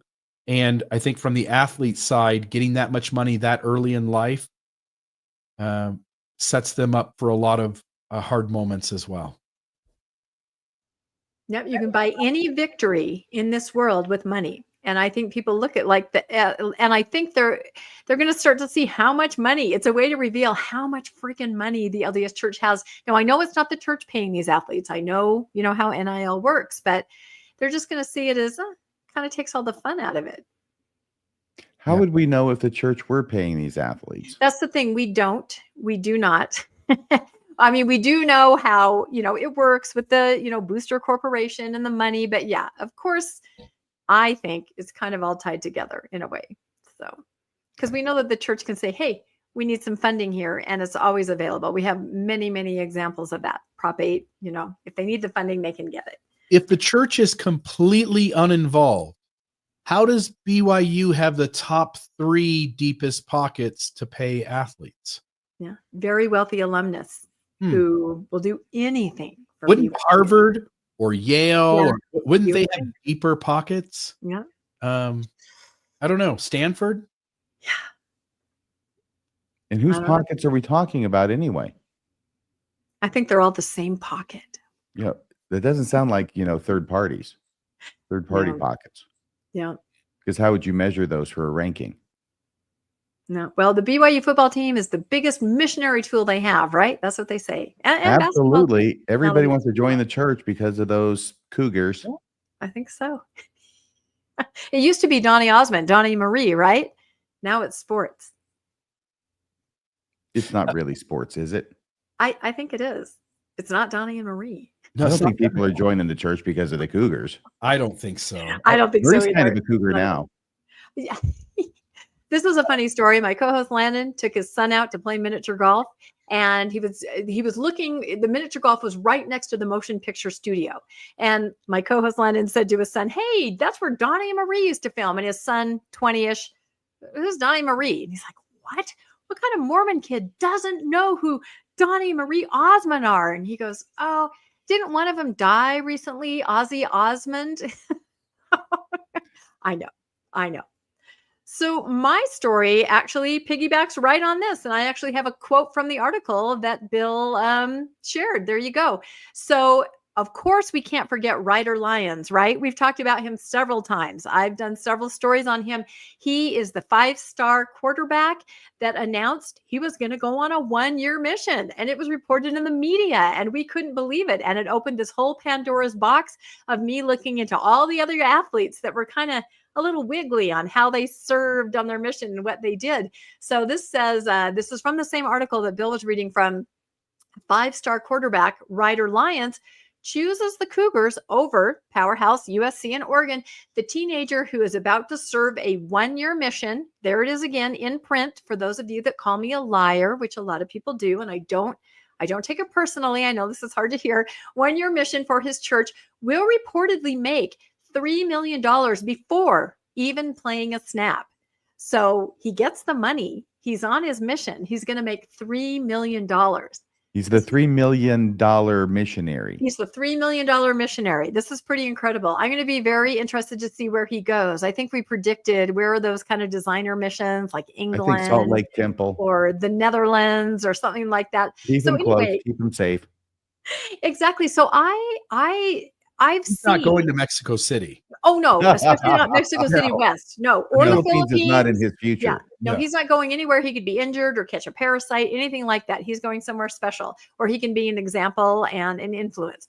So I have seen faithful influencers kind of run with this idea that maybe missions, and if you recall a couple of weeks ago, I know you probably don't recall what I said, but I said, wouldn't it be great if the average young man could tailor his mission to what he needs, what his needs are? Maybe he's about to be accepted into this program and I'll serve a year and then I can do, wouldn't it be great if there was flexibility? I've actually seen, and this is one of the major influencers over on the faithful side, Saints Unscripted.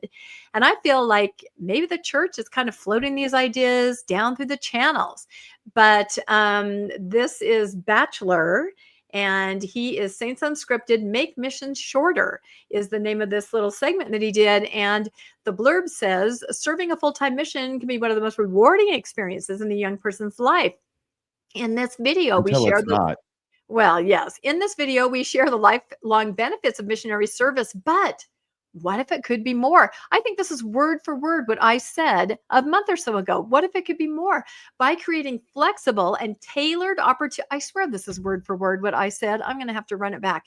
Tailored opportunities. We can open new pathways for members to serve the Lord Jesus Christ, because missionary work doesn't end, and it shouldn't. Let's explore how expanding service options could bless more lives and bring the gospel to even more corners of the world. Now, he talks about Ryder Lyons in his video. He talks about how sports figures, they are serving a proselyting mission, but wouldn't it be more effective if they just sort of lived their life as a missionary, an example? And then I was hoping maybe Bill could pull up right about minute 236 is when he kind of just summarizes what he's talking about. But he's pretty passionate about this. And this is a faithful channel. I haven't met this fellow before. Yeah, he's the new host of Saints Unscripted. He took over after David Snell. And you said his name is Bachelor? He has some pretty interesting ideas, but I still feel like the church maybe kind of funnel a soft rollout of some of these ideas through faithful influencers. If the sound is good, thumbs up. If there's any echo or anything, thumbs down. I'll know exactly how to fix that. But here we go. Okay. We need to recognize that these are not ordinary circumstances. This isn't about taking away missions. It's about expanding our vision on what a mission can be. Could we have 3-month missions, 6-month missions, 1-year missions? Could we have young couples serving together earlier in life instead of only during retirement? Could we create short-term service missions for young adults who are trying to find their foot in life, that are going through a crisis? A young adult might need that time away from their normal environment to immerse themselves in a different culture, to serve the community and rediscover their purpose through serving Jesus Christ. The Savior's invitation to go ye into Okay, the that's world enough. and preach the gospel. So anyway, interesting. this If you guys heretic? can find this, what? Yeah, I know. Who's If this you got, you heretic? wouldn't believe some of the other I stuff kept that he thinking the says. answers are no, no, no. Oh no, you couldn't do that. Yeah. No, you and I honestly feel this is a faithful channel. This is a big, very popular influencer. I think these ideas are being rolled out, kind of a soft rollout. And if you watch the whole thing, he's even more specific, and he talks about the sports, and he just says, we got to rethink this whole proselyting thing. It's just, and he talks about how people come home and they step away and they aren't a missionary anymore. It's more like kind of making it your lifestyle. So you could just kind of say, I'm living in a way that people want to know my God, is kind of how he puts it. So that doesn't mean you have to go on a mission. You can do that every day. So I don't know. What do you guys think? We've talked about this on the newscast. What I think is, once again, the church and its defenders are refusing to recognize why it is that members are stepping away. It's not because of a 2-year mission. It's not because of 3-year church. Okay. It's not because of all these things these tiny little things that you change and you think you're going to cause some kind of a difference. It's because you don't tell the truth about who you are, and you actively hide things while proclaiming that you're being transparent. By the way, a thought came to me last night, Bill. You have this memorized. It was, of course, Elder Ballard, one of the 12 apostles, with Elder Oaks back in 2017, the face-to-face youth devotional. Doesn't he say about being transparent? Do you have that audio, by the way? Because he says something about that's what Jesus would do, right? I have 2 sound bites from that, but I don't think it's that one. That's the we are as transparent as we know how to be. I have the we don't hide. We don't hide history, and those are the questions we avoid. Okay, if you can, that was from the preview, the promo. Can you confirm that for me, both of you, that's the language used? Yeah, that is the language used. Yeah. You see, it hit me last night. Not only is he not telling the truth about not telling the truth, right? Okay, you have to be kind of a ways down in the deception game before you get to this point. Not only are you denying things that happened or hiding them, now you get caught, and now you deny that you hid them in the first place. So that's where he is. But it occurred to me the other night that by invoking Jesus in such a cynical way, saying we have to be as transparent as we know how to be, because that's what Jesus would do, right? He's not only being deceptive to the audience, he's also saying that he's an apostle of Jesus Christ who is refusing to abide by what Jesus Christ wants him to do as an apostle. And I think that's more damning even than the first. I think that shows a level of cynicism and hypocrisy that is breathtaking. For him to say, I'm an apostle of Jesus Christ, and as an apostle of Jesus Christ, and he's just gotten done vouching for the integrity of the first presidency and all the apostles, remember, ever since the beginning of the world, and how, no, they're not hiding anything from you, because that's what Jesus wouldn't want us to do that. Jesus would want us to be transparent and tell you the truth.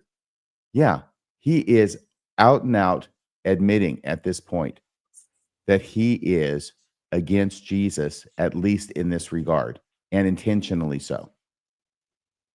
Just FYI, the quote's up on the screen. So just trust us wherever you are in the world. You share this message with anyone else who raises the question about the church not being transparent. We're as transparent as we know how to be in telling the truth. We have to do that. That's the Lord's way. Okay, so there's the Jesus I got from the Lord's way. Yep, thank you. Thank you for finding that, Bill.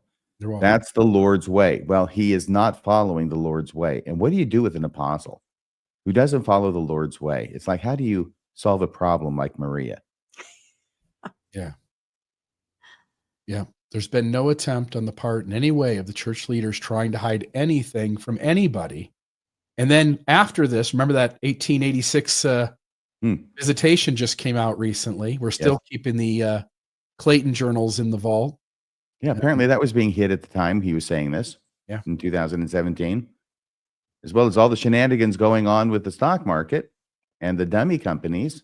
Elder Ballard? Well, it's Okay, certainly back to you, something- Rebecca. I was think that was gonna a say- comment I was making. By the way, those people with the psilocybin mushrooms, okay? I thought what they're telling the government is back off, man. I'm a religion. That's right. Back off, man. I'm a religion. So yeah, I did. And again, the missionaries are not going to be transparent, and mostly because they don't know, right? So I did have one more little thing. One thing about LDS missions is getting shorter, and that is the sleeves, right? You see that? We've been looking for this, and it's starting to pop up all over the place in the shorts that the missionaries make. Shorts, haha. They're wearing the tank top garment, and they're wearing short sleeve shirts, and they look super cute. So there they are. I love it. And what I have to say is, why not? I mean, come on. There's a man's tank top garment. I don't understand why the elders can't dress like that. Do you see what I call the elders, RFM? What do you call them? I can't see it. Elder, You can't read Elder the Chip and Elder Dale. Is it Chip and Elder Dale? Chippen and Elder Dale. Okay, That's okay. right. Okay, very, very good. Sorry, That's I have never way going too to much happen fun. because I think the men's Mormon wear is dictated by U.S. corporate culture. Yeah, but you What I- know, tank top garment, men have it too. They could wear this. What I'm bothered by is neither of them have a belt on. Wear a belt. Oh. Everyone dressing nice should put a belt around their waist. Yeah, well, I made these with AI, and I guess I forgot to mention the belt. But yeah, it You is were kind of focused on the exciting. name tags, I was focused. I said muscular among other missionaries. things. Yeah. Well, it took me a long time to get them with the right amount of fingers. So, I was proud of myself for that. So, Those ties are very straight and long. yeah, they're very skinny ties. I don't know what people are wearing now, but in my day, there used to be skinny ties. Okay, I have one more thing that I came across this morning. The This 60s? was fascinating. Yeah, the 60s. I was a teenager in the 60s. Thank you, RFM. No, so this is a conference that happened over the weekend in They Utah. had skinny ties in the 60s. What? There were They had very skinny ties. ties in the 60s. They did, but Look they at the made a Dick Van Dyke Show. resurgence in the 80s. You have Okay. to, yeah, and also again in the early 2000s. So, okay, this is a conference that happened this weekend. 100 people attended a Latter-day Saint furry event in Utah over the weekend. Activities at the meet and greet included chatting, doodling, getting and exchanging stickers, and singing a hymn. Only about 20 people were expected, but there were over 100 people that showed up. Oh my And this is their logo. Look at this. I mean, it really kind of looks like the LDS logo, doesn't it? It has, All I know is that, hang Jesus. on a second. Because it's Jesus. yeah, because it's Jesus on a paw print. Because this is a group of Latter-day Saint furries. So I thought we might just play a minute of this little short that they released to kind of show what they were doing. I've seen Jesus on a dog's backside before. Yeah, I saw that. I think I sent you that picture. So, but I thought this was I think fascinating. you signed it. Yeah. I And didn't they're know what that singing an means. LDS hymn. This is an LDS group, right? Oh, here we go. Okay. All creatures of our God and King, lift up your voice and with us sing. Oh my gosh.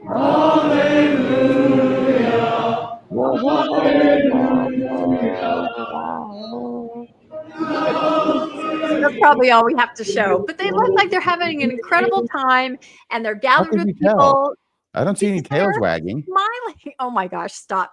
Anyway, I'm just saying they identify as Latter-day Saints, and they're living their best life, and they're doing what they like to do. So I think it's kind of interesting that they had that get together. Well, I could tell anybody who's a furry that's not your best life, but I guess it's up to them to decide. I thought it was the perfect song to sing. All creatures of Of our course. That's why they chose it. Exactly. All creatures. That's exactly It was a right. tour de force. Yeah. Yep.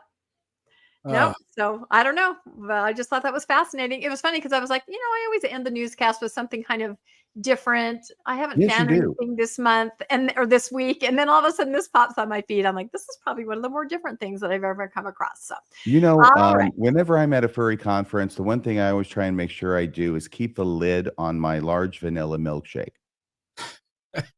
okay, That's going to blow up the chat, I'm pretty sure. All right, moving on. I think we did it. I think we came, we saw, we conquered.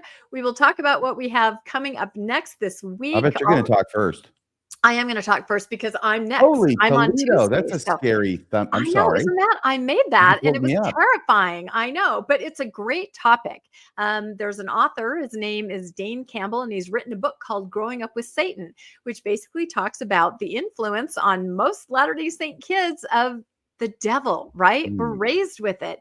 And in a lot of ways, it's more powerful and potent and real than Jesus, right? Satan is always there. He's always whispering in your ear. So this will be really interesting. And our friend and former guest, Jim Smith's going to join, and we're going to just talk about growing up with Satan, Mormonism, and the devil doctrine. I even have a copy of the book that he wrote right here. It's called Growing Up with Satan, and told by a brother that knew him well. So it's an interesting topic. I think a lot of us can relate to. So that's Tuesday night, 6 p.m. tomorrow night.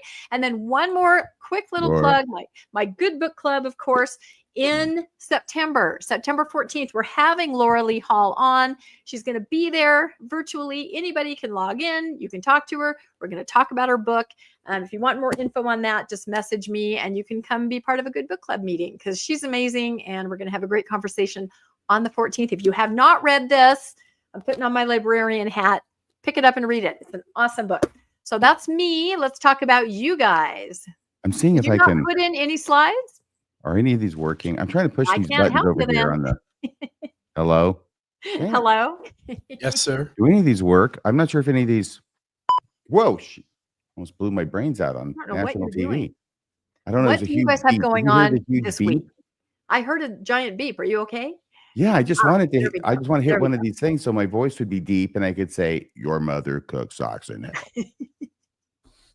That's all I was going for. That's also a terrifying thumbnail, I think. Why do you find it terrifying, Rebecca? You just look really scary with that one eye bulging.